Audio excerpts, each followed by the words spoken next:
Lalu, Assalamualaikum warahmatullahi wabarakatuh. Perkenalkan, kami dari kelompok 2 pasar modal ingin memperkenalkan diri. Yang pertama, saya Muhammad Rizky Rifai, kemudian samping saya Lisa Kurniawati, saya Sakti Dwi Rahmawati, dan saya Fedisi Nurdiati. dan saya Novi Ariyanti. kali ini kami akan membahas tentang analisis fundamental dan teknikal saham BBCA. Deskripsi bisnis emiten yang direkomendasikan. Pertama, keuntungannya adalah saham BBCA diburu investor retail karena harganya lebih terjangkau dibandingkan sebelum stock split. Saham BBCA akan menjadi sangat menarik selama periode stock split, di mana para pelaku pasar khususnya investor retail pasti akan memanfaatkan momentum untuk membeli saham BBCA. Yang kedua, harga saham BBCA setelah stock split akan menguat seiring dengan tingginya minat investor dan tren saat ini, di mana saham-saham perbankan menjadi market mover. Yang ketiga, dengan melakukan stock split, maka keuntungannya yang akan didapatkan BBCA adalah perdagangan sahamnya di bursa menjadi lebih liquid. Hal itu secara tidak langsung akan menggairahkan pasar modal. Bank BCA mempermudah kita untuk mendaftar sekuritas saat kita akan mendaftar investor. Analisa makroekonomi yang terikat dengan emiten. 1.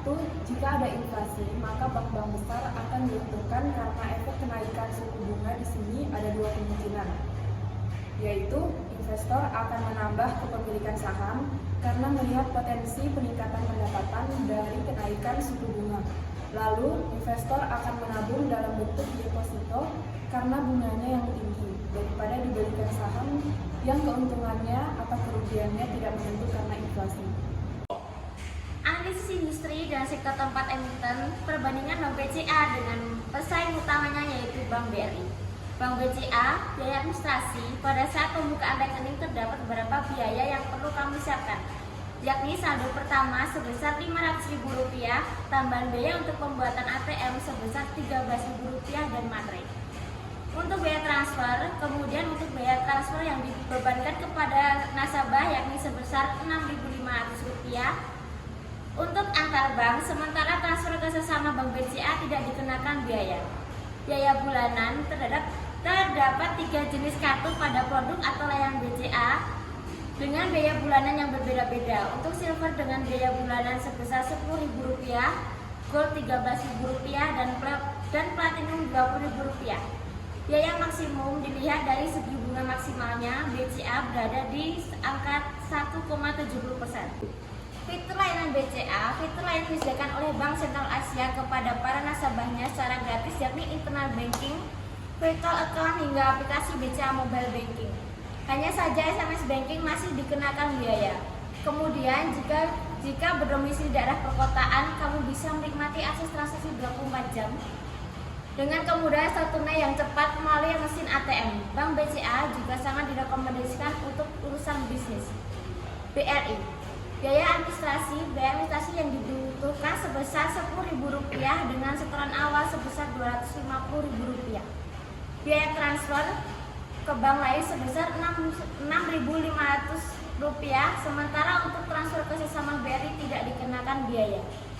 Untuk biaya bulanan terdapat 2 produk layanan BRI dengan biaya bulanan yang berbeda, Simpeda sebesar Rp6.000 sedangkan Bitama sebesar Rp12.000.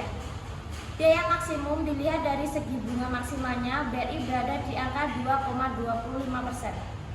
Fitur layanan BRI, kemudian untuk fitur layanan Bank Rakyat Indonesia, kemudian akses layanan dari bank ini jauh lebih mudah dibandingkan BCA. Sebab BRI sudah mendominasi di seluruh wilayah Indonesia, baik di kota maupun di desa. Ketika bepergian ke wilayah pelosok, kamu bisa dengan mudah menemukan ATM BRI atau ATM Milling atau Billing untuk melakukan transaksi.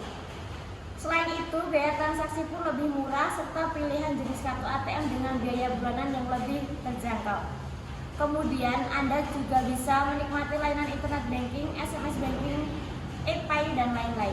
Analisa laporan keuangan sebagai berikut. Kesimpulannya adalah liabilitas mengalami kenaikan. Ini berarti Bank BCA memiliki kinerja yang baik. Liabilitas yang tinggi akan semakin bagus karena Pada sektor bank biasanya hutangnya dalam bentuk deposito dari nasabah dan dari liabilitas itu akan disalurkan menjadi kredit kepada masyarakat dan perbandingan dari deposito dan bunga kredit. Jumlah pendapatan, laba, dan aset mengalami kenaikan berarti menunjukkan laporan keuangan Bank BCA bagus pada tahun 2022 bagus. Selanjutnya, menghitung biaya modal perusahaan perhitungan cash to debit PT Bank Sentral Asia Tbk. Ini adalah rasio kas dan setara kas perusahaan dengan hutangnya. Uang tersebut meliputi hutang jangka pendek dan kewajiban sewa modal dan hutang jangka panjang dan kewajiban sewa modal. Rasio ini mengukur kekuatan keuangan suatu perusahaan. Rasio ini diperbaharui oleh 3 bulan. Selanjutnya, cash to debit rasio PT Bank Sentral Asia untuk tahun buku yang berakhir pada bulan Desember dihitung sebagai berikut. Kemudian, cash to debit rasio PT Bank Sentral Asia Tbk untuk triwulan yang berakhir pada Maret 2022 dihitung sebagai berikut. Perhitungan debt to equity PT Bank Sentral Asia Tbk. Debt to equity mengukur leverage keuangan yang dimiliki perusahaan. Debt to equity ratio Bank Sentral Asia Tbk untuk tahun buku yang berakhir pada bulan Desember 2021 dihitung sebagai berikut. Debt to equity ratio PT Bank Sentral Asia Tbk untuk triwulan yang berakhir pada Maret 2022 dihitung sebagai berikut. Berikut analisis teknikal Bank Sentral Asia Tbk. Untuk tren, Bank BCA sedang mengalami sideways, di mana harganya tidak mengalami kenaikan dan penurunan yang signifikan. Support dan resisten. Saat ini, harga Bank BCA sedang berada di garis resisten dan belum menembusnya. Jika resisten ini bisa tembus, maka bisa menjadi sinyal untuk beli. Tapi jika resisten tidak tembus, harga saham akan turun dan support. Hal ini juga didukung dari sentimen pasar. Jika sentimen bagus, maka kemungkinan harga bank naik dan bisa tembus resisten. Selanjutnya adalah moving average. Jika dari MA 10 belum menyilang ke atas dari MA 20, yang berarti bahwa untuk yang kita lihat ini belum waktunya untuk beli. Kita bisa menunggu dulu atau hold sampai ada persilangan. Akan tetapi harga saham saat ini di bawah MA 100, yang berarti bahwa harga saham saat ini masih di bawah harga rata-rata harga saham selama 100 hari bursa. Jadi ini bukan waktu yang tepat untuk beli. Jika nanti MA 100 di bawah harga saham sekarang dan MA 10 menyilang dari MA 20 itu waktu yang tepat untuk beli. Selanjutnya adalah MACD.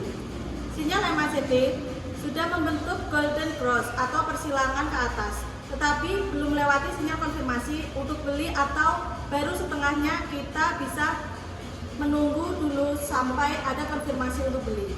Selanjutnya adalah stokastik. Hampir menuju di area overbought, di mana area ini sudah hampir tinggi untuk dibeli.